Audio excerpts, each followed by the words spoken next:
दोस्तों, स्वागत है आपका हमारे चैनल आर के वर्मा में। दोस्तों, सुबह हुई तो गंगाराम पटेल और बुलाखीराम नाई दोनों तैयार हुए और अपनी आगे की यात्रा पर चल पड़े। चलते चलते वे एक ऐसे नगर में पहुँचे जो एक नदी के किनारे बसा हुआ था। यह नगर कोई विशेष बड़ा तो नहीं था, किंतु यहाँ के लोग काफी संपन्न दिखाई दे रहे थे। दोनों एक धर्मशाला में पहुँचे और कुछ पैसे धर्मशाला के व्यवस्थापक को देकर अपना स्थान निश्चित करा लिया। पटेल ने बुलाखी को तो रुपए देकर खाने का सामान लाने के लिए बाजार भेज दिया और स्वयं सारा सामान घोड़ों से उतारकर व्यवस्थित करने लगे। इसके बाद वे शौचादि नित्य कर्म से फारिग हुए, संध्या वंदन किया और बुलाखी के लौटने की प्रतीक्षा करने लगे। बड़ी देर बाद बुलाखी सामान लेकर वापस लौटा तो एक नई खबर फिर उसके पास थी। रात को जब दोनों भोजन करके तृप्त हो गए तो बुलाखी ने पटेल के लिए बिस्तर बिछा दिया और हुक्का भरकर उनके सामने रख दिया। पटेल ने हुक्के से तंबाकू के कुछ कश खींचे। धुआं बाहर उगला और बुलाखी से बोले, बुलाखीराम, क्या बात है, आज तू कुछ चुप चुप सा बैठा है? क्या इस नगर के बाजार में आज तुझे कोई विचित्र बात नजर नहीं आई? आई है पटेल जी, आई है, बुलाखी बोला, पर मैं सोच रहा था कि पहले आप हुक्के के कश लगाकर कुछ तरोताजा हो लें, तभी मैं अपनी बात कहूँ। पटेल हंसे बोले, मैं तो हमेशा ही तरोताजा रहता हूँ बुलाखी। अब तू अपनी बात कह कि आज इस नगर के बाजार में तुझे कौन सी विचित्र बात दिखाई दी?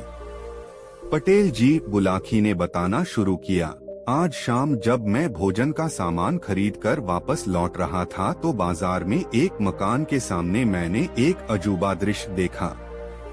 एक बहुत ही सुंदर स्त्री एक चौकी पर बैठी जल रही थी। उसके शरीर से आग की ऊंची ऊंची लपटें निकल रही थीं, फिर भी वह स्त्री न तो किसी को सहायता के लिए पुकार रही थी और न उस पर उस आग का ही कोई असर हो रहा था।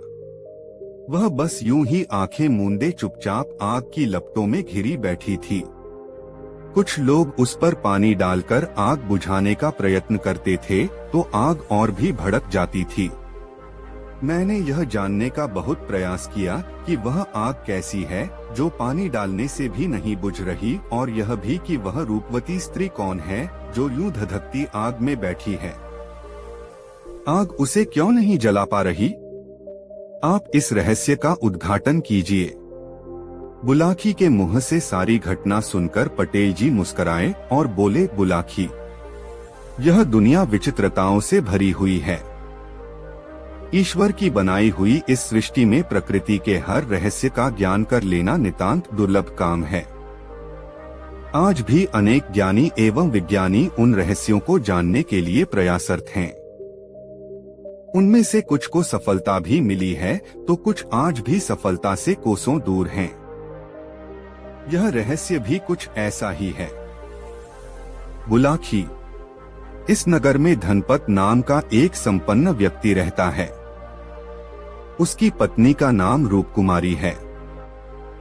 रूपकुमारी यथा नाम तथा गुण वाली है। सुंदरता में वह लाखों में एक है। एक दिन की बात है, रूपकुमारी अपनी सहेलियों के साथ नगर से बाहर एक सरोवर में स्नान के लिए गई। सरोवर के निकट ही उसके पति धनपत का एक बहुत बड़ा बाग है, जहां अनेक किस्म के फलदार और फल न देने वाले वृक्ष लगे हुए हैं। सरोवर में स्नान करने के बाद रूपकुमारी जब अपनी सखियों सहित अपने बाग में पहुंची तो महुए के एक पेड़ के नीचे अपने गीले वस्त्रों को सुखाने के लिए डालकर बाग में भ्रमण करने लगी। घूमते घूमते वह बाग में स्थित एक बहुत पुराने बरगद के नीचे अकेली ही जा निकली। बुलाखी, बरगद के उस पुराने वृक्ष पर एक खबीस, उर्दू का एक शब्द, आमतौर पर इसे खईस भी कहा जाता है, का निवास था। यह अशरीरी प्रेतात्मा बहुत पहले से ही उस वृक्ष पर रहती थी। उसने रूपवती रूपकुमारी को देखा तो वह उस पर आसक्त हो गई और उसके शरीर में प्रवेश कर गई। कुछ समय बाद जब रूपकुमारी अपनी सहेलियों के साथ अपने घर वापस लौटी तो उसने अपने शरीर में अजीब तरह का एक परिवर्तन सा महसूस किया। उस दिन से वह अपने पति से मिलने में कतराने लगी। वह भोजन बनाती, पति को खिलाती और फिर थोड़ा बहुत स्वयं खाकर स्वयं को कमरे में बंद कर लेती। बुलाखी। रूपकुमारी की आदतों में भी बदलाव आया। पहले वह सबसे हंसती बोलती थी, अब गुमसुम रहने लगी। उसका पति यह देखकर घबरा गया। उसने समझा कि उसकी पत्नी को कोई रोग लग गया है। उसने वैद्य हकीमों से उसका इलाज करवाया, लेकिन कोई फायदा न हुआ। उल्टे अब वह पागलों जैसी हरकतें करने लगी। कभी अपने आप ही हंस पड़ती तो कभी बिल्कुल ही गुमसुम हो जाती। अब तो धनपत की चिंता और भी बढ़ गई। उसने अपनी पत्नी को गुनियों, ओझा और तांत्रिकों को दिखाया, लेकिन परिणाम कुछ भी न निकला।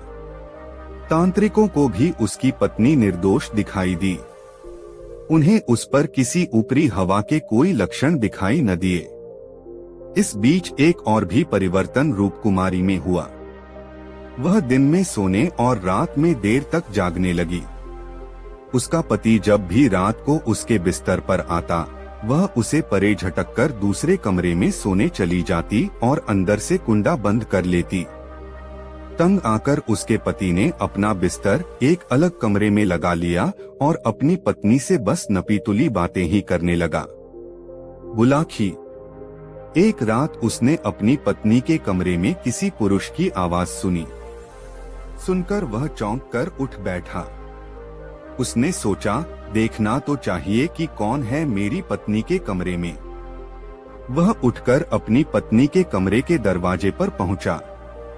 उसने एक झिरी से आंख सटाई और अंदर झांका तो उसे पीली सी मध्यम रोशनी में अपनी पत्नी अपने बिस्तर पर बैठी नजर आई।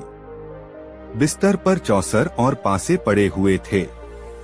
उसकी पत्नी बार बार पासे फेंकती और जब उसका दाव लग जाता तो खिलखिलाकर हंस पड़ती थी। इस बीच किसी पुरुष का भी कहकहा बीच बीच में सुनाई पड़ जाता था, किंतु कोई पुरुष उसे नजर नहीं आया। इस स्थिति को देखकर उसके पति को रूपकुमारी के चरित्र पर संदेह हो गया। उसने इस रहस्य को जानने का निर्णय कर लिया। अब वह सारे दिन सोता और रात को जाग जाग कर अपनी पत्नी पर निगाह रखने लगा। इतना तो वह समझ ही गया था कि कोई अशरीरी प्रेतात्मा उसकी पत्नी के शरीर में प्रवेश कर गई है, पर वह प्रेतात्मा है कौन और गुनियों, ओझाओं और तांत्रिकों के दिखाने पर भी उनकी पकड़ में क्यों नहीं आ रहा, इसका उत्तर वह समझ नहीं पा रहा था। इससे उसका मानसिक तनाव बढ़ने लगा। बुलाखी। जब रूपकुमारी का पति बहुत बेजार हो गया तो उसने एक खतरनाक निर्णय ले डाला। एक शाम वह दिन ढले ही अपनी पत्नी के कमरे में छिप कर बैठ गया। वह देखना चाहता था कि उसकी पत्नी कमरा बंद करके किसके साथ बोलती बतियाती है, किसके साथ वह चौसर खेलती है। कौन है वह अशरीरी आत्मा जो उसे यह सब करने के लिए बाध्य करती है। इन्हीं सब बातों पर विचार करता हुआ वह दम साधे हुए उस कमरे में बिस्तर के नीचे छिपा बैठा रहा। अर्धरात्रि हुई तो कमरे में स्वतः ही पीले रंग का प्रकाश फैल गया।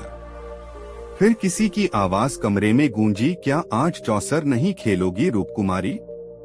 रूपकुमारी उस आवाज को सुनकर उठ बैठी। उसने बिस्तर पर चौसर बिछा दी।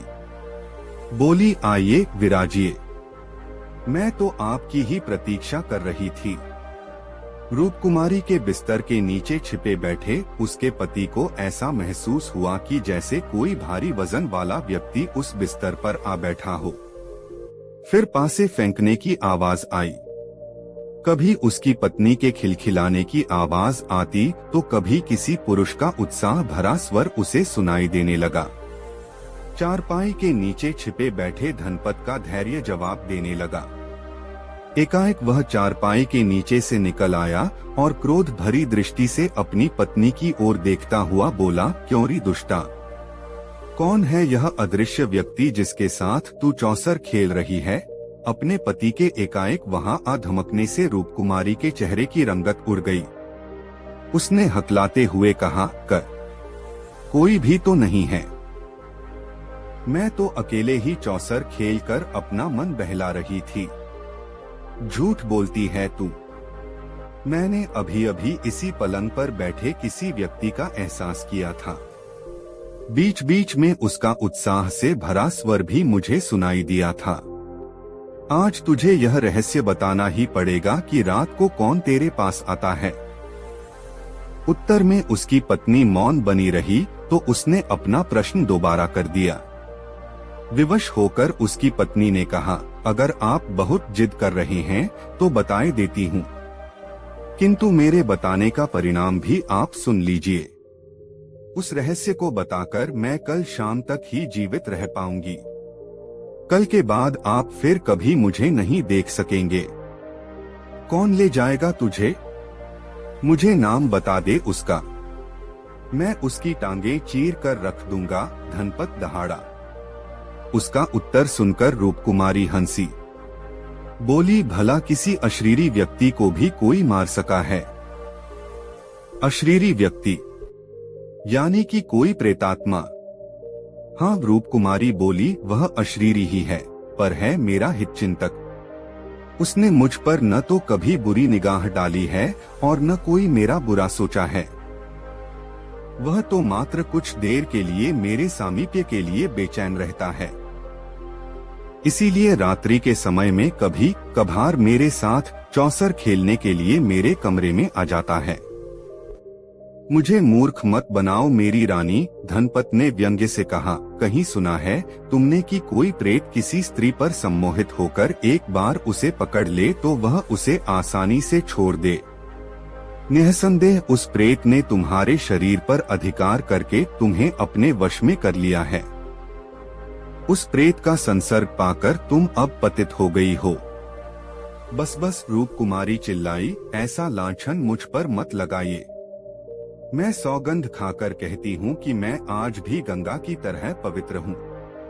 वह अशरीरी खबीस मुझ पर मोहित जरूर है, किंतु उसने कभी इस तरह का कुकर्म मेरे साथ नहीं किया है।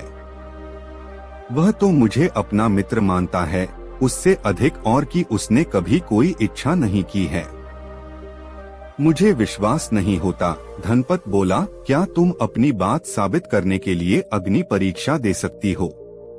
बेशक, उसकी पत्नी बोली, पर मैं आपको पहले ही कह देती हूँ कि मेरी अग्नि परीक्षा लेने के बाद आप फिर मुझे देख नहीं पाएंगे। वह बात की बात है। तुम कल शाम अपनी अग्नि परीक्षा देकर जब अपनी सत्यता सिद्ध कर दोगी तो मैं एक खबीस से तो क्या, ऐसे सैकड़ों खबीसों से टखनी जाऊंगा, पर पहले तुम्हारी सत्यता पर तो मुझे यकीन आए। धनपत ने कहा। बुलाखी। अगले दिन धनपत अपनी पत्नी को घर से बाहर ले आया। उसने अपनी पत्नी से कहा, अब अपनी परीक्षा दो जिससे कि मुझे तुम्हारी कहानी पर यकीन आ जाए।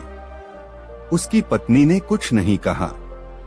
वह एक चौकी उठा लाई और उस पर आकर बैठ गई। अपनी दोनों आंखें उसने बंद कर लीं और होठों ही होठों में कुछ बुदबुदाने लगी। उसके ऐसा करते ही चौकी के चारों ओर अपने आप ही अग्नि की लपटें निकलने लगी। अग्नि ने उसे चारों ओर से घेर लिया। यह स्थिति देखकर उसका पति धनपत घबरा गया।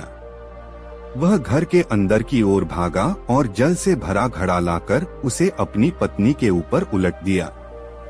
लेकिन अग्नि बुझी नहीं, उल्टे जल का स्पर्श पाकर और भी भड़क गई। यह देखकर बाहर आने जाने वाले राहगीर भी ठहर गए और वे भी जल लाकर उस अग्नि पर डालने लगे। अग्नि फिर भी नहीं बुझी। इस बीच रूपरानी आंखें नीचे अग्नि के दायरे में बैठी होठों ही होठों में कोई मंत्र बुदबुदाती रही। धनपत और दूसरे लोग उस आग पर काबू पाने की भरपूर कोशिश करते रहे। अंततः वह आग स्वतः ही बुझ गई। धनपत दौड़कर अपनी पत्नी के पास पहुंचा, उसे हिलाया डुलाया, किंतु वह तो जैसे पत्थर की बन गई थी। तब से वह जैसे पत्थर की मूर्ति बनकर रह गई है। वह जीवित है। उसका दिल भी स्पंदन कर रहा है, किंतु उसका शरीर बिल्कुल भी हरकत नहीं कर रहा। यद्यपि अग्नि ने उसके शरीर को जरा भी नुकसान नहीं पहुंचाया, किंतु धनपत के लिए तो वह जैसे मर ही चुकी है। सोहे बुलाखी, आज शाम तू जिस दृश्य को देखकर आया था वह यही दृश्य था। उम्मीद है कि यह सब जानकर तेरी उत्सुकता शांत हो गई होगी, पटेल ने कहा। नहीं पटेल जी, सुनकर बुलाखी राम ने कहा, तसल्ली नहीं हुई मुझे। अभी तक यह बात तो साफ नहीं हुई कि रूपकुमारी जीवित होते हुए भी मृतक जैसी हालत में कैसे हो गई। उस खबीस के विषय में भी बात स्पष्ट नहीं हुई। यदि वह रूपकुमारी पर आसक्त था तो अन्य प्रेतग्रस्त व्यक्तियों की तरह उसने रूपकुमारी को सताया क्यों नहीं। धनपत के कहने पर रूपकुमारी ने जिस अग्नि में बैठकर अपनी परीक्षा दी थी वह कैसी आग थी जो पानी डालने पर और भी भड़क जाती थी। आदि आदि। यह सुनकर पटेल ने कहा, बुलाखी, यह सब आसेबी बातें हैं जिनका रहस्य अशरीरी प्रेतात्माओं के पास ही होता है। वह खबीस निश्चय ही पूर्वजन्म में कोई अच्छी आत्मा वाला व्यक्ति रहा होगा। वह रूपकुमारी पर मोहित तो अवश्य हुआ, किंतु शायद उसके प्रेम में वासना नहीं अपितु स्नेह का, वात्सल्य का भाव था। वह रहस्यमय आग भी शायद उसी के द्वारा पैदा की गई थी। अब तू ये भी पूछेगा कि रूपकुमारी का क्या होगा, वह मरेगी या जीवित रहेगी? जीवित भी रहेगी तो किस हालत में? इन बातों पर सिर खपाने की आवश्यकता ही क्या है? यह भविष्य की बातें हैं और मैं पहले ही कह चुका हूँ कि कुछ बातें ऐसी होती हैं जिनका रहस्य इंसान अभी जान ही नहीं पाया। यह पराविद्या, प्रेतविद्या भी ऐसी ही है। संसार के हर देश में लाखों आदमी ऐसे मिल जाएंगे जो भूत प्रेत के अस्तित्व पर विश्वास करते हैं। बहुत से तो यह दावा करते हुए भी मिल जाएंगे कि उन्होंने स्वयं अपनी आंखों से भूत प्रेत या खबीस को देखा है, किंतु वैज्ञानिक उनकी इस धारणा को सिरे से ही नकारते हैं। उनके विचार से भूत प्रेत जैसी कोई चीज नहीं होती। यह सब अंधविश्वासी लोगों के मन का वहम है। बहरहाल यह रहस्य तो खुलते खुलते ही खुलेगा। फिलहाल तो निद्रा देवी रहस्यमय रूप से आंखों में उतरती जा रही हैं। आथ, अब मुझे भी सोने दे और तू स्वयं भी सो रह। इतना कहकर पटेल ने बिस्तर पर पांव फैला दिए और करवट बदल ली। बुलाखी भी पांव पसार कर सो गया। दोस्तों, वीडियो कैसा लगा कमेंट बॉक्स में जरूर बताएं और वीडियो को एक लाइक जरूर करें। दोस्तों, गंगाराम पटेल और बुलाखी राम दोनों रात को एक दूसरे नगर में ठहरे तो वहां बुलाखी फिर बाजार में एक अजूबा नजारा देख आया। उसने जब वापस लौटकर यह बाल गंगाराम पटेल को बताई तो गंगाराम ने अपना वही रटा रटाया वाक्य दोहरा दिया, अभी नहीं बुलाखी राम, मैं तेरी इस बात का उत्तर रात को सोते समय ही दूंगा। अभी तो यात्रा से चलकर आए हैं, थके हुए हैं। पहले नहा धोकर स्नान ध्यान कर लें। भोजन के पश्चात जब निवृत्त हो जाएंगे तब आराम से बिस्तर में लेटकर सारी बातें होंगी। अभी तो पहले तू अपनी, मेरी और उन दोनों बेचारे घोड़ों की पेट पूजा की तैयारी कर, क्योंकि हमारी तरह वे भी तो थके हुए होंगे। ऐसा कहकर पटेल शौचादि से निवृत्त होने के लिए चले गए। रात को जब वे दोनों फारिग होकर बिस्तर पर आ लेटे तो पटेल ने उससे कहा, हाँ तो बुलाखी राम जी, अब आप उस नई घटना को बताइए जिसे आज शाम आप इस नगर में देख आए हैं और जिसका रहस्य जानने के लिए आप मरे जा रहे हैं। बुलाखी कहने लगा, पटेल जी, लगता है आज आप विनोद के भाव से भरे हुए हैं, तभी आज आप मुझे आप कहकर संबोधित कर रहे हैं, अन्यथा आप तो मुझे तू के संबोधन से नवाजा करते थे। भाई बुलाखी, सुनकर पटेल बोले, दो मित्रों में जब ज्यादा गहरा अपंत्व का भाव होता है वहाँ सारी औपचारिकताएं अपने आप खत्म हो जाया करती हैं। मेरी बातों का बुरा मत माना कर, मैं तुझे अपना मानता हूँ न, इसलिए ऐसी आदत पड़ गई है। बहरहाल छोड़ इस बात को और बता कि तूने आज शाम कौन सा अजूबा दृश्य देखा था। पटेल जी, आज शाम जब मैं बाजार से लौट रहा था तो मैंने एक आदमी को एक चबूतरे पर एक खंभे के साथ बंधा हुआ देखा। उसके समीप ही एक सैनिक भी खड़ा था। चबूतरे के ऊपर एक सरकारी निर्देश टंगा हुआ था, जिस पर लिखा था, हर खासवाम को यह निर्देश दिया जाता है कि जो भी शख्स इस राह से गुजरे वह कोड़ा उठाकर इस व्यक्ति को गिनकर 5 कोड़े अवश्य मारे। जो इस निर्देश का पालन नहीं करेगा उसे राजा की ओर से 5 कोड़े लगाकर दंडित किया जाएगा। पटेल जी, जब मैंने उस निर्देश को पढ़ा था तो मैंने सोचा कि इसका दंड जाने बिना मैं इसे कोड़े क्यों मारूं? यही सोचकर मैं वहां से खिसकना चाहता था कि तभी वहां खड़े सैनिक ने मुझसे कहा, क्यों भाई, क्या 5 कोड़े खाने का इरादा है? नहीं तो मेरे मुंह से निकला। तब उस सैनिक ने मुझे घुड़का और कहा, यदि 5 कोड़े नहीं खाना चाहता है तो नीचे पड़े उस कोड़े को उठा और इस आदमी को 5 कोड़े लगा। पटेल जी, उस सैनिक के कहने पर तब मुझे उस कैदी को 5 कोड़े लगाने पड़े। बस तभी से मेरी आत्मा पर यह बोझ पड़ा हुआ है कि मैंने उस आदमी का अपराध जाने बिना 5 कोड़े मारे। अब आप उस कैदी के विषय में बताइए और यह भी बताइए कि किस अपराध के कारण उसे यह सजा भुगतनी पड़ रही है। बुलाकी पटेल बोले, अपनी आत्मा पर पड़ा बोझ उतार दे और यह समझ ले कि उस आदमी को 5 कोड़े लगाकर तूने सवाब का काम किया है। उस आदमी का अपराध इतना गंभीर है कि उसके लिए राजा ने इससे भी बड़ी सजा नियत की होती तो किसी को भी अफसोस नहीं होता। सुन, मैं तुझे आरंभ से ही सारी कहानी सुनाता हूँ। इस नगर में चंद्रचूड़ नाम का एक महाजन निवास करता है। उस महाजन की एक कन्या है जो बेहद रूपवान है। उसका नाम है अनामिका। महाजन का एक पुत्र भी है जिसे सब लोग चक्रधारी कहकर बुलाते हैं। महाजन ने अपनी बेटी अनामिका की मंगनी बहुत पहले अपने एक मित्र के पुत्र के साथ निश्चित कर दी थी, किंतु अभी तक उसने उसका गौना नहीं किया था। कारण यह था कि अनामिका की आयु अभी इतनी नहीं हुई थी कि उसका गौना करके उसकी ससुराल विदा करा दिया जाए। बुलाकी, यह नगर गंगा के बहुत समीप है। यहाँ के लोगों में धार्मिक आस्था भी बहुत है। अन्य नगरों में रहने वालों की तरह यहाँ के लोग भी प्रति वर्ष दशहरे के अवसर पर गंगा स्नान के लिए जरूर जाते हैं।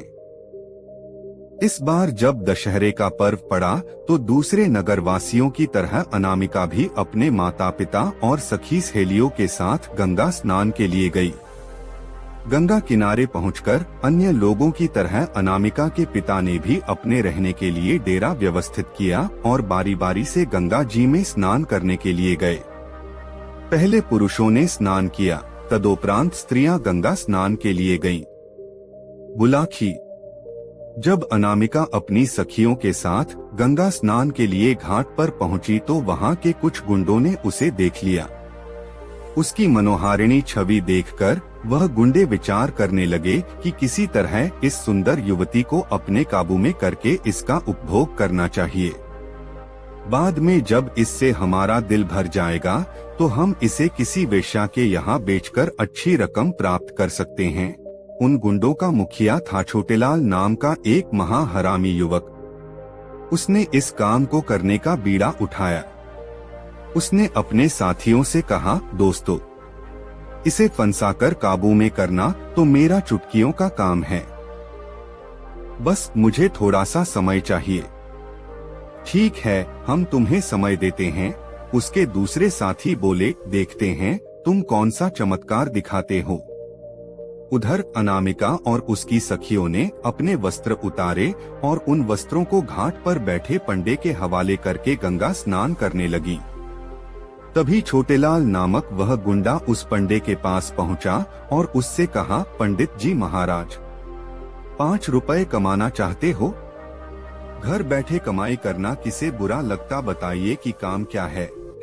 यजमान, पंडा बोला, परंतु यह बड़ा आसान सा काम है। तुम्हारे पास ये जो जनाने कपड़े रखे हैं इनमें से एक साड़ी निकालकर मुझे थोड़ी देर के लिए दे दो, छोटेलाल ने कहा। तुम साड़ी के साथ कोई छेड़छाड़ करना चाहते हो? पंडे ने आशंकित स्वर में पूछा। कोई छेड़छाड़ नहीं होगी, बस उस साड़ी के छोर में मुझे कुछ बांधना है, छोटेलाल बोला। यह कोई जोखिम भरा काम नहीं था, इसलिए 5 रुपए लेकर पंडे ने अनामिका की साड़ी उसकी ओर खिसका दी। छोटेलाल ने अपनी जेब से एक सोने की मुहर और 100 रुपए का एक नोट निकाला और अनामिका की साड़ी के पल्लू में बांध दिया और वहां से हटकर कुछ दूर खड़ा हो गया। कुछ देर बाद अनामिका और उसकी सखियां स्नान करके बाहर निकलीं और अपने अपने वस्त्र पहनकर चलने लगी। उसी समय छोटेलाल भी उनके पीछे पीछे चलने लगा। जब वह अपने डेरे के समीप पहुंची तो छोटेलाल ने पीछे से आकर अनामिका का बाजू थाम लिया। एक अजनबी व्यक्ति द्वारा अपनी बाह पकड़ने पर अनामिका उस पर क्रोधित हो गई। उसने तीखे स्वर में कहा, कौन हो तुम? मेरी बाह पकड़ने की तुम्हारी हिम्मत कैसे हुई? यह क्या कह रही हो अनामिका? क्या अपने मित्र छोटेलाल को भूल गई? छोटेलाल ने आश्चर्य व्यक्त करने का नाटक करते हुए कहा। मैं तुम्हें नहीं जानती, छोड़ो मेरा हाथ, कहकर अनामिका ने छोटेलाल का हाथ झटक दिया। तुम मुझे खूब जानती हो अनामिका, छोटेलाल ने कहा। वर्षों से हम दोनों एक दूसरे से एकांत में मिलते रहे हैं। अब शायद अपनी इन सहेलियों की उपस्थिति में तुम मुझे पहचानने से इनकार कर रही हो, बुलाखी। इस प्रकार वहां दोनों में तकरार होने लगी। मेले का मौका था, आठ भीड़ इकट्ठी हो गई। वो हल्ला सुनकर अनामिका का पिता, उसका भोग और अक नगर के दूसरे परिचित लोग भी वहां आ पहुंचे और एक लड़की को छेड़ने पर छोटेला को बुरा भला कहते हुए उसकी पिटाई करने लगे। जब छोटेलाल काफी पिट चुका थी, उसने रोने का अभिनय करते हुए कहा, आप लोग मुझे बेकार ही पौंट रहे हैं। चैत्र कोई अभद्र बात नहीं की है। इस लड़की से मेरा काफी पुराना परिचय है। इसने तो मेरे साथ विवाह करने का वादा भी किया हुआ है। विवाह का वादा? अनामिका के पिता ने आश्चर्य से पूछा। हाँ जी, विवाह का वादा, छोटेलाल कुटिलता से बोला। विश्वास न हो तो पूछ लो इससे। आज यहाँ आने से पहले भी यह मुझसे मिली थी। इसने अपने खरबे के लिए मुझसे 100 रुपए और एक सोने की मोहर भी मांगी थी, जो मैंने अपनी माता के रुपयों में से चुराकर इसे लाकर दिए थे। झूठ बोलता है तू, अनामिका का पिता दहाड़ा। अरे भिखमंगे, मेरे पास धन की क्या कमी है जो मेरी बेटी तुझसे खर्च के लिए पैसे मांगती? यह तो आप अपनी बेटी से ही पूछिए, छोटेलाल ने रुआंसे स्वर में कहा। क्यों री कलंकिनी? अनामिका के पिता ने क्रोध से लाल पीले होते हुए अनामिका को झिंझोड़ा। क्या तूने इस आदमी से 100 रुपए और एक सोने की मुहर ली थी? यह आदमी झूठा है पिताजी। मैं गंगा माता की कसम खाकर कहती हूँ कि आज से पहले मैंने इसकी शक्ल भी नहीं देखी। यह मुझ पर झूठा लांछन लगा रहा है, अनामिका ने सुबकते हुए कहा। सेठ जी, अगर मैं झूठा साबित हूँ तो आप यही मुझे 100 जूते मारना और जो भी सजा आप देना चाहें मैं खुशी से मंजूर कर लूँगा, पर पहले आप अपनी बेटी की तलाशी तो लीजिए। मैंने आज जो रकम इसे दी थी वह अभी भी इसके पास होगी, छोटेलाल बोला। सबको यह विचार पसंद आया। अनामिका की तलाशी ली गई तो साड़ी के पल्लू में बंधी दोनों चीजें बरामद हो गईं। इस पर तो सब लोग अनामिका और उसके पिता को दोषी मानने लगे। सब लोग उन पर धू-धू करने लगे। बुलाखी। तब अनामिका के पिता और उसके भाई को अनामिका पर इतना क्रोध आया कि उन्होंने उसी घड़ी अनामिका का त्याग कर दिया। वे घर लौट गए और छोटेलाल अनामिका का हाथ पकड़कर विजेता की तरह उसे ले चला। अनामिका दहाड़े मार कर रोने लगी और बार बार छोटेलाल के चंगुल से छूटने का प्रयास करने लगी, लेकिन तभी छोटेलाल के साथी गुंडे भी उसकी सहायता के लिए वहां पहुंच गए और उन्होंने छोटेलाल और अनामिका को अपने घेरे में ले लिया। बुलाखी। जब अनामिका रो रो कर हलकान हो रही थी और अपनी सहायता की गुहार लगा रही थी, तभी यहाँ के राजा की सवारी वहाँ से गुजरी। एक लड़की को सहायता के लिए चिल्लाते देख राजा ने अपनी पालकी रुकवाई और नीचे उतर का सड़कों से उसके रोने का कारण पूछा। अनामिका ने रोते हुए सारी बात बताई तो फिर सड़क ने छोटेलाल से पूछा। छोटेलाल ने वही झूठी कहानी राजा के सामने दोहरा दी कि राजा लड़की उससे प्रेम करती है, फिर भी सबके सामने अपनी बात कहने में संकोच कर रही है। इसके माता पिता ने अब इसे मुझे सौंप दिया है। उस मुंडे छोटेलाल की बातें सुनकर राजा को कुछ गोलमाल नजर आया। उसने अपने सैनिकों को आदेश दिया कि इन दोनों को अपने नगर से चली। वहीं मैं सारी बातें अनकर इस बात का निर्णय करूंगा कि इन दोनों में से कौन सच्चा है और कौन झूठा।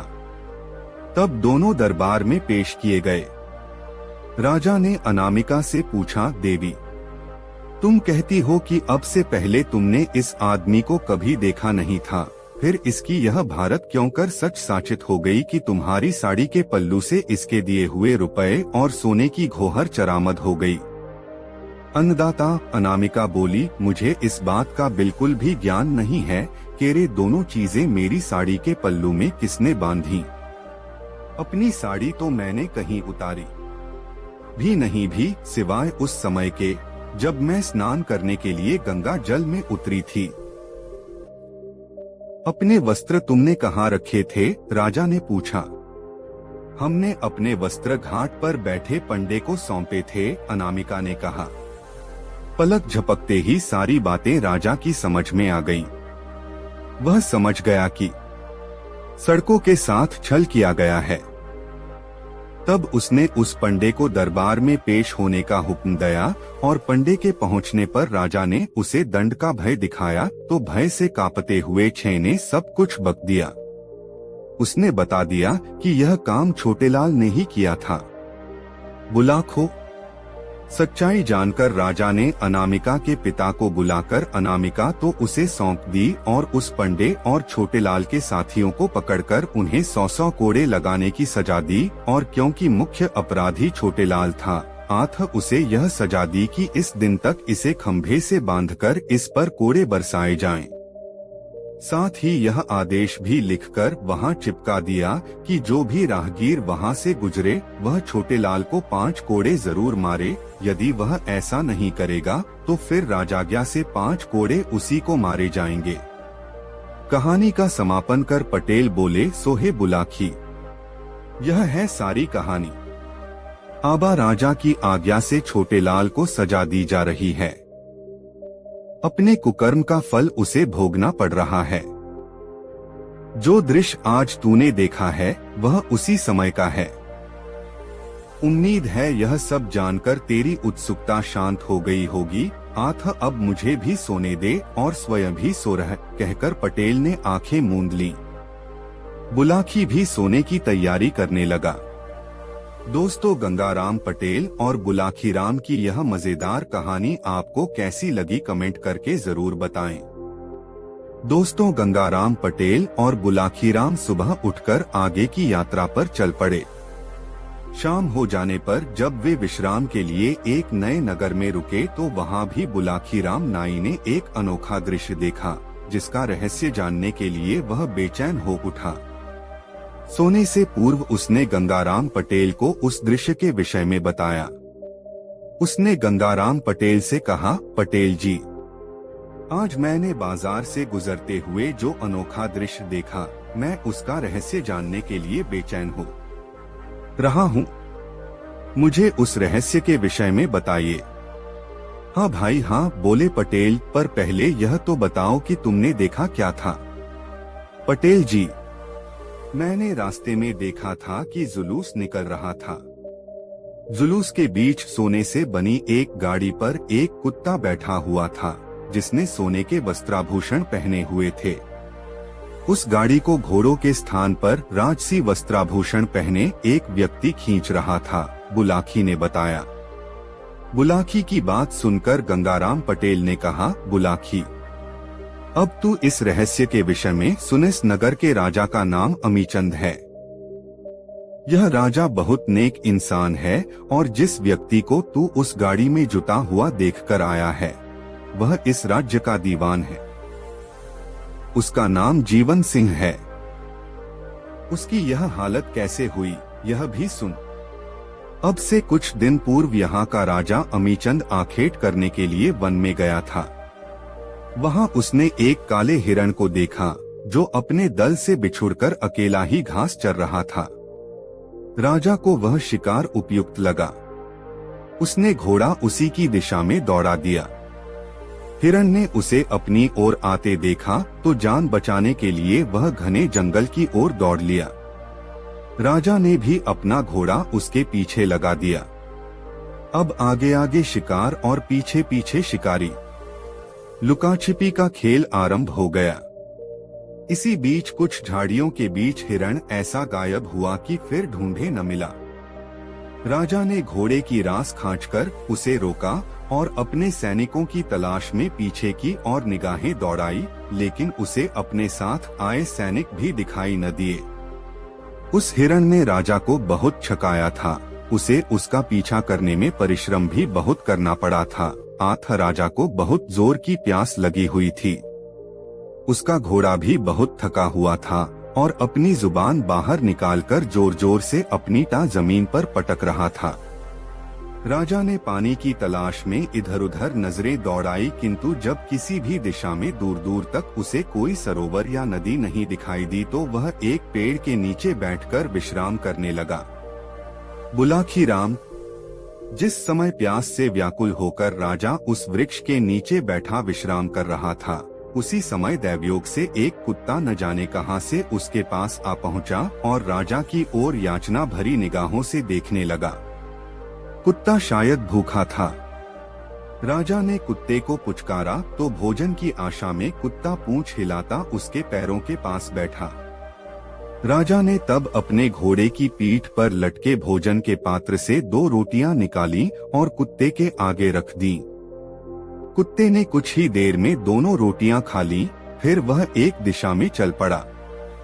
उसे जाते देख राजा ने सोचा कि भोजन के बाद हर प्राणी को पानी की जरूर आवश्यकता पड़ती है, शायद यह कुत्ता भी पानी पीने जा रहा है। ऐसा विचार कर घोड़े की रास थामकर राजा उस कुत्ते के पीछे पीछे चल पड़ा। कुछ ही देर बाद कुत्ता एक सरोवर पर पहुंचा और उसके जल में मुंह डालकर पानी पीने लगा। राजा ने भी सरोवर का जल पीकर अपनी तृष्णा शांत की। घोड़ा भी भरपेट पानी पीकर तृप्त हो गया। दिन ढलने लगा था। राजा अपने घोड़े पर बैठा और अपने नगर को लौट पड़ा। राजा के प्रेम में पगा वह कुत्ता भी उसके पीछे पीछे चलकर नगर में चला आया। महल के दरवाजे पर पहुंचकर राजा घोड़े से उतरा तो उसने कुत्ते को भी वहीं खड़ा पाया। यह देखकर राजा ने उसे दुत्कारा नहीं, बल्कि प्यार से कुत्ते को पुचकारा, उसको पीठ पर हाथ फिराया और उसे अपने महल में ले आया। उस दिन से वह कुत्ता परोक्ष रूप से राजा का एक सचेत प्रहरी बन गया। राजा जब रात को सो जाता तो वह कुत्ता बाहर रहकर कक्ष की रखवाली करता। राजा भी कुत्ते की हर जरूरत का ध्यान रखने लगा। बुलाकी, राजा का दीवान प्रधानमंत्री बहुत महत्वाकांक्षी व्यक्ति था। राजा उस दीवान पर बहुत विश्वास करता था और उसने उसे काफी अधिकार दे रखे थे। राजा इस बात से वाकिफ नहीं था कि वह दीवान चोरी छुपे राजा के विरुद्ध षड्यंत्र रच रहा था। उसकी योजना थी कि किसी प्रकार राजा को समाप्त कर दिया जाए तो यह राज्य उसके अधिकार में आ जाएगा। राजा का कोई पुत्र तो है नहीं जो इस राज्य का उत्तराधिकारी बन जाएगा। यही सब सोचकर एक दिन उसने अपने 2 ऐसे व्यक्ति जो उसके बहुत ही विश्वास पात्र थे, रात के समय राजा का वध करने के लिए भेज दिए। जब अपने अपने मुंह पर कपड़ा बांधे वे दोनों व्यक्ति रात के समय राजा को मारने के लिए उसके कक्ष के पास पहुँचे तो कुत्ता उन पर झपट पड़ा और भौंक भौंक कर उसने राजा को जगा दिया। राजा जब तलवार निकालकर बाहर निकला तो वह दोनों नकाबपोश भाग गए। कुत्ते ने उनका पीछा किया किंतु वे भागने में सफल हो गए। उन हत्यारों के भाग जाने के बाद राजा ने अपने मन में विचार किया कि यदि आज यह कुत्ता न होता तो वह दोनों हत्यारे अवश्य ही उसे सोते समय मार डालते। वह कुत्ते की वफादारी पर बहुत खुश हुआ। फिर उसका ध्यान उन दोनों हत्यारों की ओर मुखातिब हुआ। वह सोचने लगा कि वे दोनों हत्यारे कौन थे और किसने उन्हें मेरी हत्या के लिए नियुक्त किया था। उसने इस विषय में बहुत सिर खपाया किंतु कोई निर्णय नहीं कर सका। अगले दिन प्रातः जब राजा अपने दरबार में गया तो वह कुत्ता भी उसके साथ हो लिया। जब दरबार लगा और राजा के सभी दरबारी अपने अपने स्थानों पर आकर बैठ गए तो कुत्ता एकाएक दो आदमियों की ओर देखकर गुर्राने लगा। दरअसल कुत्ते ने वहां मौजूद उन दोनों व्यक्तियों की गंध सूंघ ली थी जो गत रात चेहरों पर नकाब डालकर उसे मारने आए थे। राजा ने पुचकार कर कुत्ते को शांत किया। उसने सोचा कि कुत्ता आखिर है तो जानवर ही, अपने स्वभाववश वह वैसे ही भौंकने लगा है। वह तो इस बात को सपने में भी नहीं सोच सकता था कि गत रात उसको मारने के लिए गए वे दोनों हत्यारे यहीं मौजूद हैं। बात आई गई हो गई, लेकिन 2 दिन बाद महल में रात के समय कुत्ते ने फिर भौंकना शुरू कर दिया। उस समय राजा गहरी नींद में सोया हुआ था। कुत्ते का भौंकना सुनकर उसकी नींद टूट गई और वह दीवार पर टंगी अपनी तलवार लेकर फुर्ती से बाहर निकल आया। जैसे ही वह बाहर निकला 2 नकाबपोश तलवार लेकर उस पर टूट पड़े। लेकिन जब राजा ने बड़ी बहादुरी से उनका सामना किया तो वे भाग निकले। राजा को मारने की दीवान की योजना उस दिन भी कुत्ते की सतर्कता के कारण धराशायी हो गई। उस दिन के बाद राजा ने अपने महल की सुरक्षा और भी चौकस कर दी। वह स्वयं भी रात को एक दूसरे कक्ष में सोने लगा और पहले वाले कक्ष में अपने पलंग पर तकिए लगाकर और उन तकियों पर चादर ओढ़ाकर ऐसा बना देता कि देखने वाले को ऐसा लगे कि कोई आदमी उस पलंग पर सो रहा है। 5 दिन तक कोई घटना न घटी, लेकिन छठे दिन ही वे दोनों मृत्युदूत न जाने कैसे राजा की सुरक्षा व्यवस्था भेद कर उसके महल में दाखिल हो गए। उन नकाबपोशों को आते देख कुत्ता सतर्क हो गया। उसने जोर जोर से भौंकना शुरू कर दिया और उछल उछल कर उन नकाबपोशों को काटने का प्रयास करने लगा। कुत्ते का भौंकना सुनकर राजा एकदम सतर्क हो गया। वह समझ गया कि फिर कोई आक्रमणकारी महल में आ घुसा है। वह तलवार लेकर बाहर आया और दोनों आक्रमणकारियों पर टूट पड़ा। दोनों नकाबपोश भी भिड़ गए। नकाबपोश इस बार बहुत आश्वस्त थे कि वे 2 हैं और राजा एक, इसलिए कुछ ही देर में वे राजा पर काबू पा लेंगे, लेकिन उनका यह सोचना बेकार साबित हुआ। राजा के हाथ से एक नकाबपोश तो उसी समय मारा गया। दूसरा जब भागने लगा तो राजा ने उसके नकाब पर तलवार का प्रहार कर दिया। नकाबपोश चीखता हुआ नीचे गिरा तो राजा ने फुर्ती से आगे बढ़कर उसकी नकाब खींच ली। नकाब उतरने के बाद जो चेहरा नमूदार हुआ उसे देखकर राजा आश्चर्यचकित हो गया। वह व्यक्ति स्वयं राज्य का दीवान था। पलक झपकते ही सारा षड्यंत्र राजा की आंखों के सामने उजागर हो उठा। उसने यह भी जान लिया कि महल की सुरक्षा के लिए तैनात प्रहरियों को चकमा देकर दीवान यहाँ तक अपने साथी सहित आने में कैसे कामयाब हो गया था। दरअसल दीवान ने अपने पद का लाभ उठाते हुए पहरे पर नियुक्त प्रहरियों से यह कहा था कि उसे इसी समय राजा से किसी गहन समस्या पर विचार विमर्श करना है। राजकीय कार्य था। 8 प्रहरियों ने उसे रोका नहीं और वह राजा के कक्ष तक पहुंचने में सफल हो गया था। बहरहाल राजा ने दीवान को प्रहरियों के हवाले किया और अपने कक्ष में जाकर सो गया। कुत्ते की वफादारी पर उसे गर्व हो आया। सुबह जब वह दरबार में गया तो उसने कैदी को दरबार में लाने का हुक्म दिया। दीवान को जंजीरों में बंधे देख दरबारी भी आश्चर्य करने लगे, किंतु जब राजा ने उसका अपराध सुनाया तो वे दीवान के ऊपर थू-थू करने लगे। बुलाखी, जैसा कि मैंने पहले बताया, यहाँ का राजा बहुत ही नेक, धर्मपरायण और रहमदिल है। उसने दीवान को मृत्युदंड तो नहीं दिया, किंतु उसके लिए यह सजा अवश्य नियत कर दी कि वह एक कुत्ते से भी गया बीता है। आज वह इस कुत्ते को गाड़ी में बैठाकर घोड़ों के स्थान पर स्वयं उसकी गाड़ी में जुटकर सारे नगर का चक्कर लगाएगा। इतनी कहानी सुनाकर पटेल ने थोड़ा विराम लिया और फिर आगे कहा, बुलाखी राम, अब तो सारी कहानी तेरी समझ में आ गई होगी। नहीं समझा तो मैं तुझे समझाए देता हूँ। आज जिस अजीब घटना को देखकर तू आया है वह यही थी।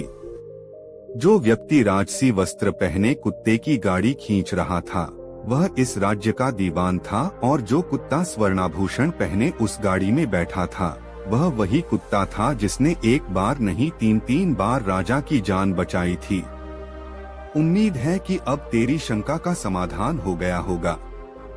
हाँ पटेल जी, शंका का समाधान हो गया, बुलाखी बोला, पर मैं यह सोच कर परेशान हो रहा हूँ कि कैसे कैसे नमकहराम आदमी हैं इस दुनिया में, जो सामने तो स्वामी भक्त होने का दिखावा करते हैं लेकिन चोरी छिपे मालिक को पीठ में छुरा घोंपने से बाज नहीं आते। इसी का नाम तो दुनिया है बुलाखी राम। इसी तरह संसार चक्र चलता है। दुनिया में अच्छे आदमी हैं तो बुरों की भी कमी नहीं है। आदिकाल से ही ऐसा होता चला आया है। पहले भी बुरे आदमी हुए हैं और अच्छे भी, किंतु जीत हमेशा सच्चाई की ही होती है। बुराई हमेशा हारती है। जीतता वही है जिसका आचरण अच्छा होता है। अच्छा, अब रात काफी हो चली है और आंखों में नींद भी भर रही है। आठ तू भी सो जा और मैं भी सोने का प्रयास करता हूँ।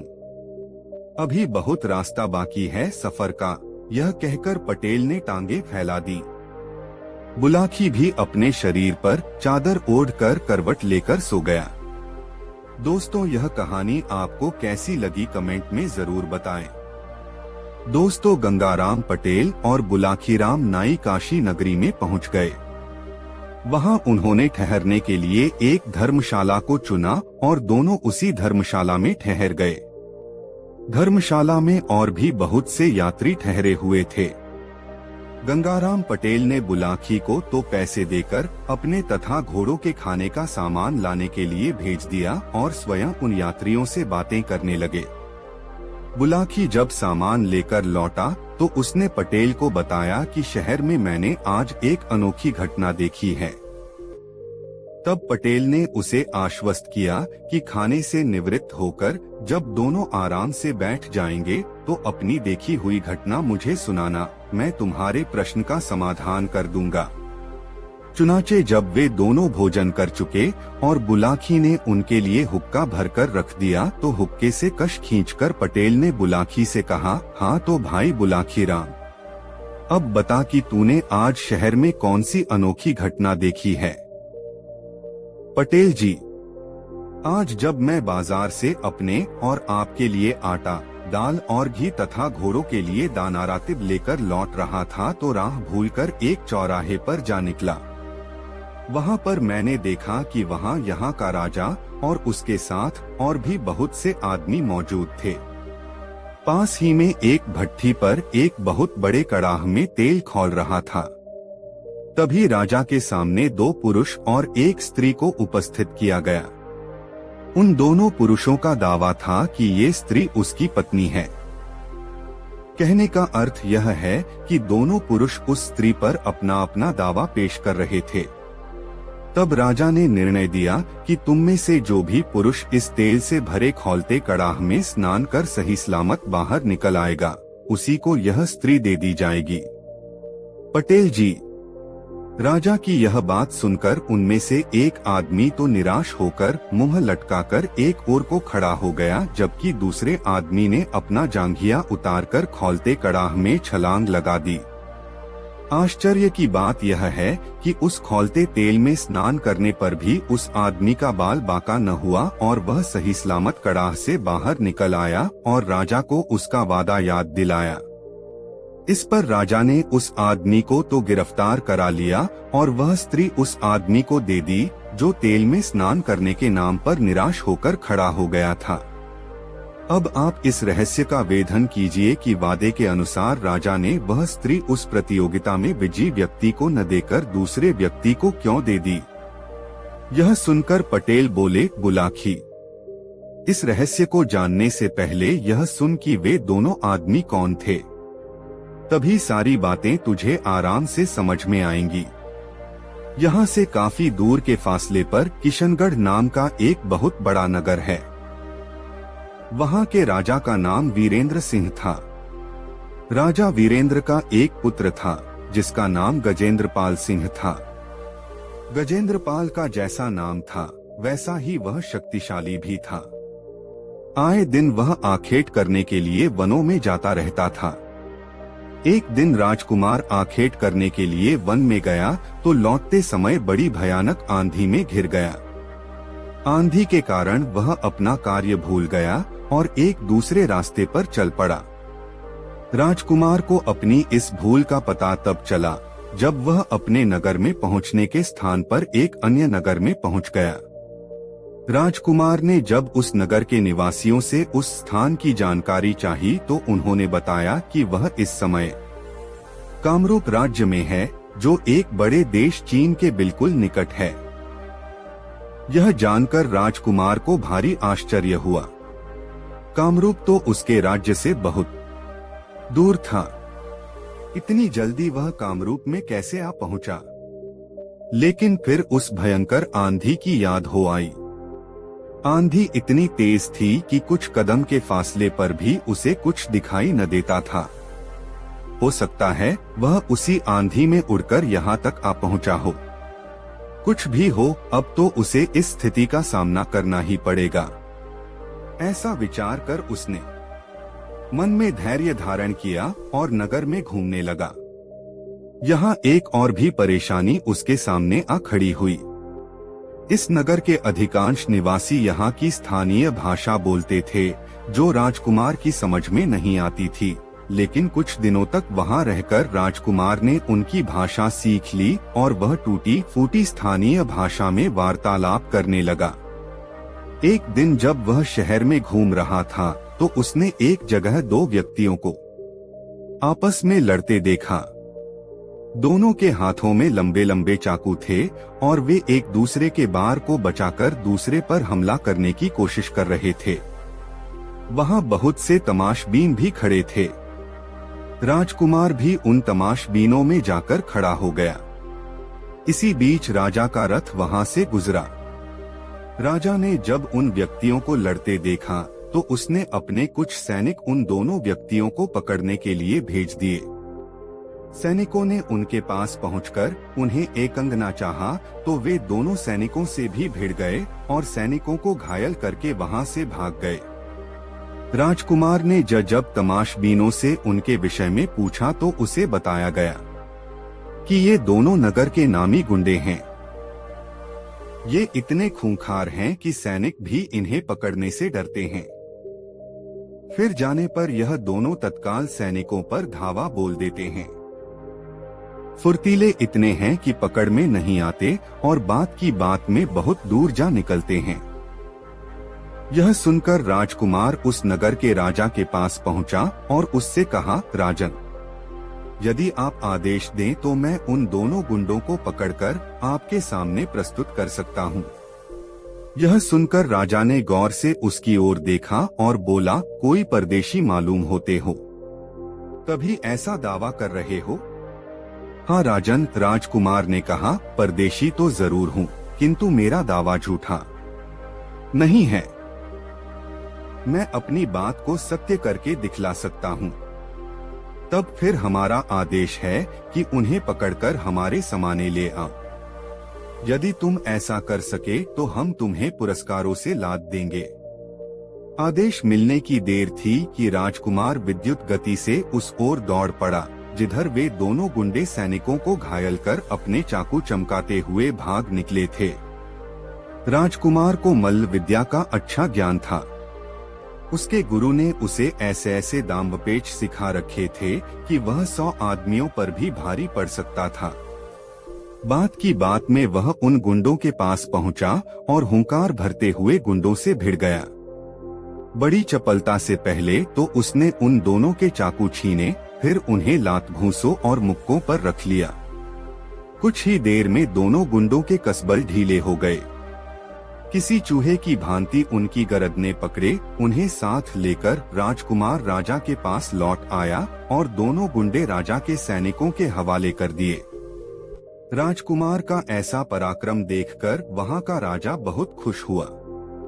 वह राजकुमार को अपने महल में ले आया। वहां उसने राजकुमार की बहुत खातिर की और फिर उसका परिचय पूछा। राजकुमार ने जब उसे यह बताया कि वह भी एक राजा का बेटा है, तब तो राजा को और भी खुशी हुई। वह अपनी बेटी के विवाह के लिए बहुत चिंतित रहता था। उसकी इच्छा थी कि उसकी बेटी का विवाह किसी ऐसे नौजवान के साथ हो जो बुद्धि और पौरुष दोनों में ही बेमिसाल हो। उसे ये दोनों गुण इस युवक में नजर आए। एक दिन राजा शिकार करने के लिए निकला। अपने साथ वह राजकुमार गजेंद्रपाल सिंह को भी ले गया। जंगल में एक सिंहों का समूह उन्हें नजर आया। राजा ने सिंह का शिकार करने की इच्छा से अपना घोड़ा उन्हीं सिंहों के समूह की ओर दौड़ा दिया। राजकुमार भी कहाँ पीछे रहने वाला था। शिकार करना तो उसका प्रिय शौक था, आथ वह भी भाला और तलवार लेकर राजा के पीछे पीछे अपने घोड़े को दौड़ाता हुआ चल पड़ा। राजा को घोड़ा दौड़ाते हुए अपनी तरफ आते देखकर सिंहों का समूह चौकन्ना होकर खड़ा हो गया। उनमें से जो दुर्बल सिंह थे वह तो पीछे मुड़कर भाग लिए, लेकिन जो बलवान सिंह थे वे मुकाबला करने को तत्पर हो गए। राजा ने निशाना बांधकर अपना भाला एक सिंह पर चलाया। निशाना चूक गया। भाला सिंह के शरीर को छूता हुआ भूमि में जा गड़ा। क्रोधित होकर सिंह ने उछाल भरी और अपने पंजे की जोरदार थाप घोड़े की थूथन पर जमा दी। वार इतना करारा था कि घोड़ा लड़खड़ा गया। घोड़े के लड़खड़ाने से राजा का संतुलन बिगड़ गया और वह भूमि पर आ गिरा। तभी दूसरा सिंह राजा पर झपट पड़ा। राजा ने फुर्ती से उठकर म्यान में रखी अपनी तलवार निकालनी चाहिए, लेकिन तभी सिंह के पंजे की एक करारी चोट उसे लगी और वह उछलकर दूर जा गिरा। तत्काल ही उसे मूर्छा आ गई। तब तक राजकुमार भी सिंहों के पास पहुंचा। एक सिंह अभी राजा पर झपटने की तैयारी कर ही रहा था कि राजकुमार का फेंका हुआ भाला सनसनाता हुआ उसकी छाती में पैवस्त हो गया। सिंह ने एक भयंकर दहाड़ मारी और वह भूमि पर लोटपोट होने लगा। दूसरा सिंह भी झपटने ही वाला था कि राजकुमार ने उसकी थूथन पर तलवार का वार कर दिया। सिंहों की थूथन उनकी सबसे संवेदनशील जगह होती है। आथ थूथन पर वार होते ही सिंह एकदम घबराकर पीछे हट गया। एक बार उसने अपने साथी सिंह को भूमि में लोटपोट होते देखा और फिर भयभीत होकर घनी झाड़ियों की ओर दौड़ लगा दी। राजकुमार गजेंद्रपाल घोड़े से उतरा। घोड़े की पीठ पर मौजूद छागल से पानी निकाला और राजा के मुंह पर पानी के छींटे मारे। जल के छींटे लगने से राजा को होश आ गया और वह उठकर बैठ गया। उसने कृतज्ञता भरी दृष्टि राजकुमार पर डाली। राजकुमार बोला, उठिए राजन, आज आपने शेर का शिकार कर लिया है। नहीं राजकुमार, यह शिकार मैंने नहीं, तुमने किया है। सिंह के पंजों की चोट खाकर मैं तो अचेत हो गया था। तभी तुम्हारा फेंका हुआ भाला सिंह की छाती फाड़ता उसकी छाती के आर पार निकल गया। आज तुमने मेरी जान बचाई है। महल पहुंचकर मैं तुम्हारे इस उपकार का पुरस्कार तुम्हें अवश्य दूंगा। बुलाखी, कथा तो बहुत लंबी है, मैं तुम्हें संक्षेप में ही सुनाता हूँ। महल में पहुंचकर राजा ने अपनी बेटी का विवाह राजकुमार गजेंद्रपाल सिंह के साथ कर दिया। राजकुमार अपनी पत्नी के साथ कामरूप के राजा के राजमहल में आनंद पूर्वक रहने लगा। जब उसे वहां रहते हुए कई महीने बीत गए तो एक दिन उसने पत्नी से कहा, प्रिय, यहाँ रहते हुए मुझे बहुत समय बीत गया है। अब मुझे अपने घर की याद सताने लगी है। मेरे परिवार वालों को मेरे बारे में कुछ भी पता नहीं है। वे बेहद चिंता कर रहे होंगे। अतः हमें अपने घर लौट चलना चाहिए। इस पर राजकुमारी ने अपनी सहमति व्यक्त कर दी। कुछ नानुकर करने के बाद राजा ने भी उसका अनुरोध मान लिया और बहुत सा दान दहेज देकर अपने दामाद और बेटी को विदा कर दिया। सारे दिन की यात्रा के बाद उनका काफिला एक नगर में पहुंचा और एक सुंदर सा स्थान देखकर वहीं पड़ाव डाल दिया। अपनी कहानी सुनाकर पटेल चुप हो गए। तरोताजा होने के लिए उन्होंने हुक्के से 3-4 गहरे गहरे कश खींचे और ढेर सारा धुआं अपने मुंह से उगल दिया। फिर उन्होंने आगे की कथा आरंभ की। हाँ तो बुलाखी राम, जब उन लोगों ने उस स्थान पर पड़ाव डाला तो एक दुर्घटना घट गई। उस स्थान पर एक प्रेत का निवास था। उसने कामरूप की राजकुमारी राजकुमार गजेंद्रपाल सिंह की पत्नी को देखा तो वह उस पर मोहित हो गया। तब उस प्रेत ने राजकुमार गजेंद्रपाल का वेश बनाया और राजकुमार और राजकुमारी के खेमे में पहुंच गया। उसने राजकुमार से कहा कि यह स्त्री तो मेरी पत्नी है, आज मैं इसे लेकर जाऊंगा। राजकुमार ने कहा कि यह तुम्हारी पत्नी कैसे हो सकती है? यह तो मेरी पत्नी है, मैं इसे विवाह कर लाया हूँ। इस पर दोनों में हाथापाई होने लगी। शोरगुल सुनकर सभी नौकर चाकर वहां पहुंच गए। उनकी समझ में नहीं आ रहा था कि किसका पक्ष लें। कौन है असली राजकुमार? दोनों की शक्लें और वेशभूषा एक समान थीं। दोनों में रंचमात्र भी अंतर न था। बोलचाल, हाव भाव और चाल ढाल से दोनों एक जैसे प्रतीत हो रहे थे। राजकुमारी सहमी सी खड़ी थी। उसकी समझ में नहीं आ रहा था कि किसे अपना पति माने, किसे नहीं। बात वहां के राजा तक पहुंची, लेकिन वहां का राजा भी कोई निर्णय न दे सका। उसने कहा, यह एक गंभीर स्थिति है, मैं तुम्हारा कोई न्याय नहीं कर सकता। तुम दोनों काशी नरेश के पास चले जाओ। वह परम गुणी और बेहद बुद्धिमान व्यक्ति हैं। वही तुम्हारा न्याय करेंगे। राजा की बात मानकर वे दोनों इस नगर में आ गए। यहाँ के राजा ने जब उनके विवाद के विषय में सुना तो अपने बुद्धि बल से उसने फौरन जान लिया कि उन दोनों में से कोई एक अवश्य ही कोई अशरीरी व्यक्ति है, जिसने दूसरे प्रतियोगी का रूप धारण कर लिया है। तब उसने एक भट्ठी तैयार करवाकर एक बड़े से कड़ाह में तेल उबलवाया और उन दोनों से कहा कि तुम में से जो भी प्रतियोगी इस खौलते कड़ाह में स्नान कर सही सलामत निकल आएगा, यह स्त्री उसी को दे दी जाएगी। राजा की यह बात सुनकर बेचारा गजेंद्रपाल सिंह तो निराश होकर एक ओर खड़ा हो गया, लेकिन अशरीर प्रेत फौरन ऐसा करने को तैयार हो गया। आगे की कहानी तुझे मालूम ही है। राजा ने उस राजकुमारी को उसके असली पति के हवाले कर दिया और राजकुमार का वेश धारण किए उस अशरीरी प्रेत को सैनिकों के हवाले कर दिया। यह है सारी कहानी जो तू शाम को देख कर आया है। तो क्या राजा उस प्रेत को जेल में बंद रख सकेगा? सारी कहानी सुनकर बुलाखी ने शंका व्यक्त की। यह तो भविष्य की बात है बुलाखी। वैसे यह नगरी भगवान शिव की नगरी है। यहाँ एक से बढ़कर एक अनेक तंत्र मंत्र के ज्ञाता हैं। उस पिशाच की तो बात ही क्या, यहाँ तो यमराज को भी तंत्रपाश में बांधने की शक्ति रखने वाले अनेक विद्याधर मौजूद हैं। यहाँ का राजा बहुत बुद्धिमान है। वह इस प्रेत को ऐसे ही नहीं जाने देगा।